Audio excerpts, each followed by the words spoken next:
everyone. Good morning for the people who are in Europe and good afternoon for the others. I don't know exactly where you are. I am Stéphane SIMON. I'm professor in endodontics at the Paris Diderot University in Paris, and I'm talking from the from the Cette company here in Paris.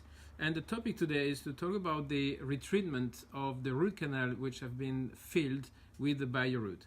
That is a huge topic and hot topic because a lot of people have a break in their mind and say because they don't want to use this material, this filling material, because they don't know, they think it's not possible to retreat the teeth. First of all, just to be sure that we are talking about the same thing regarding the retreatment. Retreatment is not only removing the material from the root canal. Retreatment, the objective of the retreatment is to get access to the part of the root canal which was not treated in the first time. We need to get this patency, we have to go through the material to reach this apical third and then shape it, clean it and fill it again. So that's why removing the material is one thing, but retreating the tooth is, retreating the root canal is to go through this and get access to that. So when I've been using this BioRoot as a filling material for, I don't know, 3-4 years now, and to be honest, we have been faced to very few cases of retreatment, maybe 3 to 4, and that's so I don't have a lot of clinical experience in this, but we were concerned about that. Is it possible to remove the biomaterial from the root canal or not? When you go in the literature, on my knowledge, last year there were only one paper talking about removing the bioceramics from the root canal. If I remember well, it's a paper from Kontakiotis in Greece.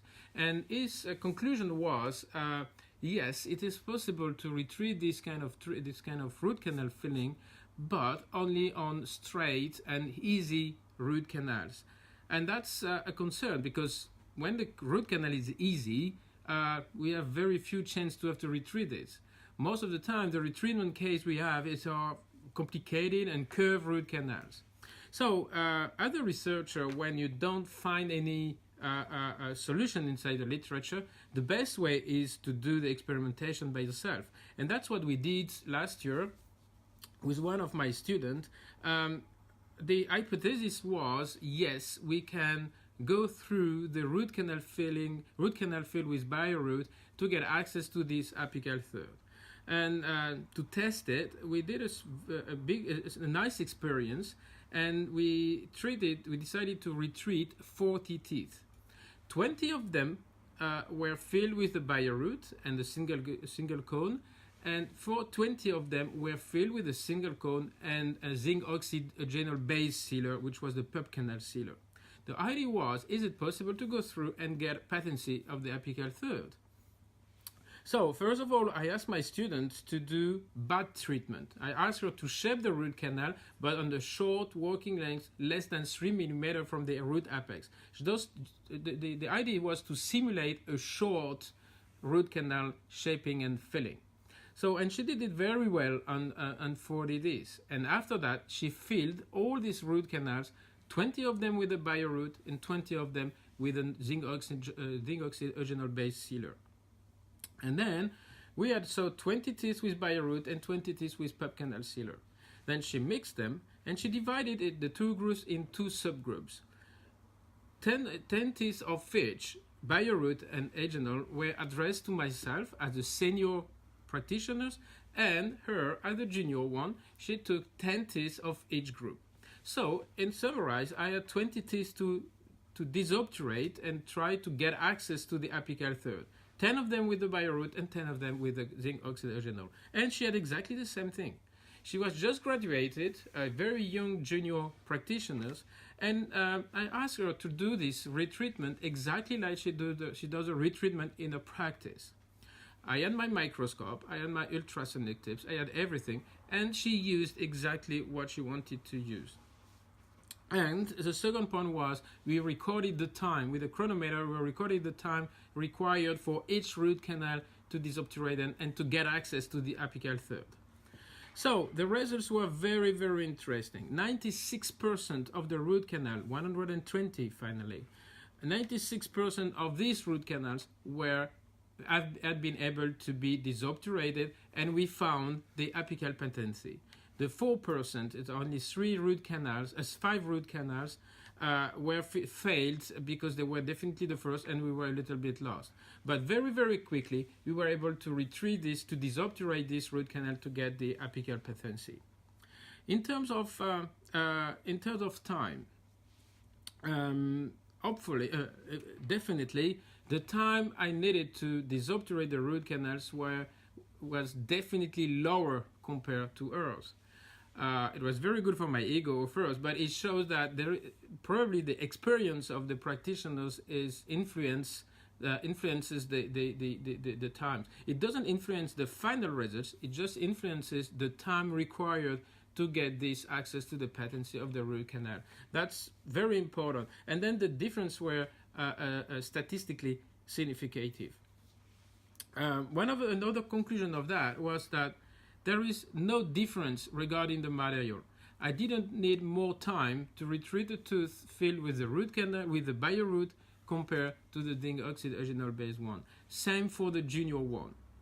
And that was interesting. It just means that finally, even if you don't know what is inside the root canal, as soon as you get a good apical point inside, there is no issue to remove everything and get the patency. So that's very interesting, because that's the first experimentation on my knowledge which shows that you can go through the material. Finally, in the discussion, I asked myself, how is it possible? Because the BioRoot is supposed to be exactly the same that the biodentin. And if you use the biodentin for the coronal restoration, you know that it's a very, very hard material. So how is it possible to go through this very hard material? Because we know that when you use a file, when you are in the root canal, if you have two different materials, one which is harder than the other, the file is going to select the softer one. So if the BioRoot is harder compared to the dentin, the file is going to go through the dentin, and then we make a perforation. So, but it didn't happen. So how is it possible? There are two main reasons for that. The first one is that the difference between biodentin and BioRoot preparation is that the biodentin is mixed with a vibrator.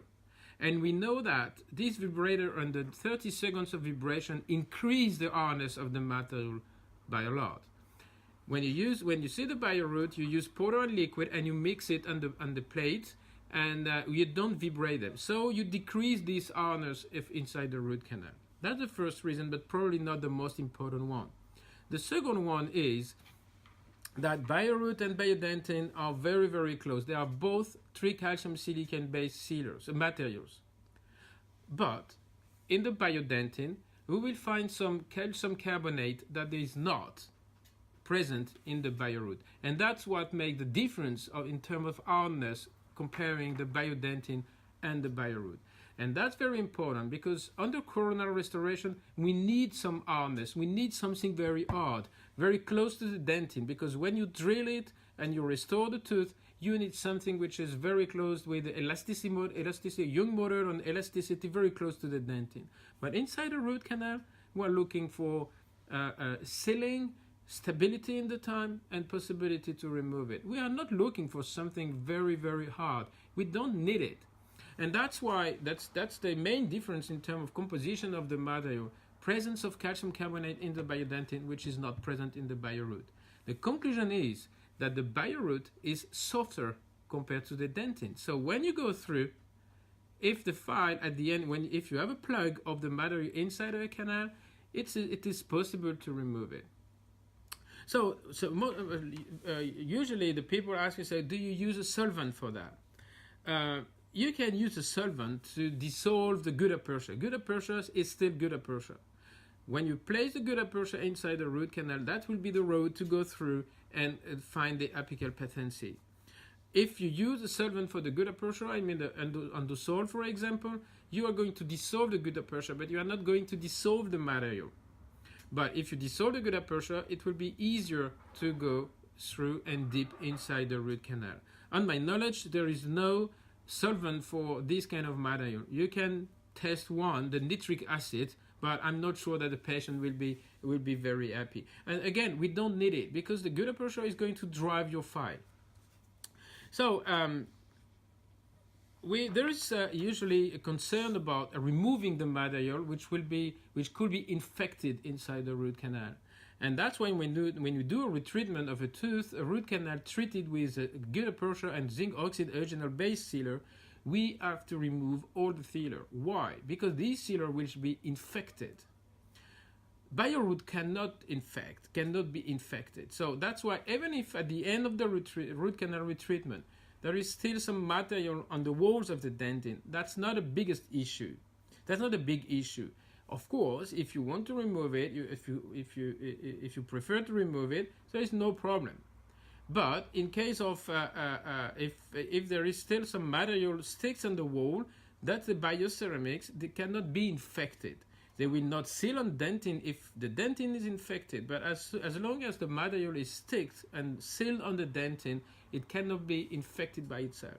Anyway, there is an experimentation completed by Tim Damaschke and his team from Germany, and then they compared different root canal filled with different material, and they looked after the remaining material on the walls after the retreatment process, and then they show that finally in the BioRoot group they were able to remove most of the material on the walls. But again, it's important because it means that we can go through with the file with rotary or reciprocating file. You can remove this, but it's not a big issue to leave this material on the dentinal wall. So in conclusion, in summary of this part, yes, root canal treated with the BioRoot can be retreated.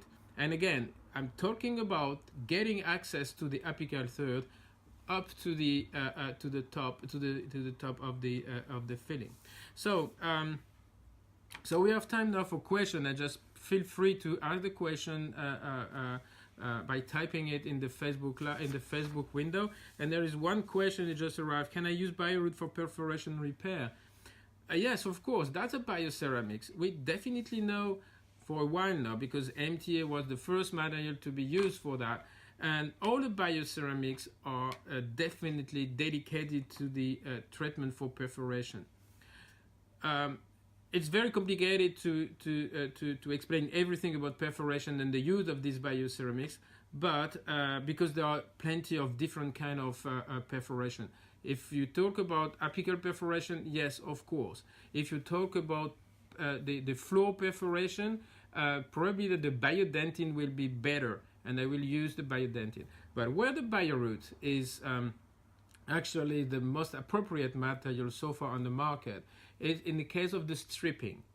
So if you get a perforation of the nasal wall, for example, of the distal root canal and the lower molar, the stripping is this kind of perforation like a zip. It's not a round perforation on the floor when you use the burr for the access cavity, but that's a stripping, that's a perforation. It's a long one, very thin one, and it's not a very frank one. So that's why it's complicated to use them. So in the past, what we did, we used to fill the root canal up to the level of the perforation, and after that we fill the root canal, the rest of the root canal, with the bioceramics. What I'm doing now, because I'm going to use the bioceramics for filling the root canal and filling the perforation, so what I'm doing now, I fill all the root canal, the whole root canal, with the bioceramics and the gutta percha. What happens that because the flowability of the BioRoot is going to seal the perforation, but also to seal the root canal. So it's definitely easier, even if you don't have any microscope, because in the case before, we had to be very careful when we fill the apical third, not to have to get some sealer going in the perforation before treating it with a bioceramic. So for this question, yes, I'm going to use the BioRoot for filling this stripping perforation, and then we have a few cases like that, and it showed a very nice results. But it makes sense because the BioRoot, biodentin, they are bioceramics. They are made of tricalcium silicate, all of them. So there is no reason not to use them. Again, for the floor perforation, I would prefer the biodentin because with this, with a biodentin, you are going to fill this apical, this floor perforation, and then you fill the rest of the access cavity. So you do two steps in one: perforation treatment and rebuild the tooth. So, if you don't have any other question. So there was one question yesterday which was interesting. It's can I place a post in the same session with a BioRoot? The answer is no. This kind of material, they have two types of sets. The first set, when you touch it with your probe, it's going to take 10 to 12 to 20 minutes.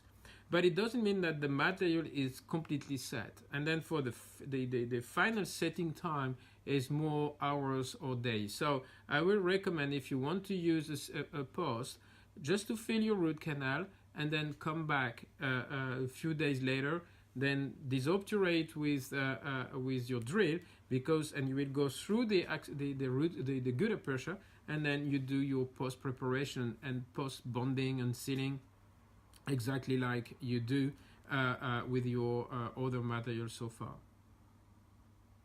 Okay, if there is no other question, I wish you a great day, and you can now fill your root canal all the day with a BioRoot, because you know that in 1 or 2 or 3 years, if you had to retreat them, you know now that it's possible. Thank you very much, and maybe see you one day. Bye.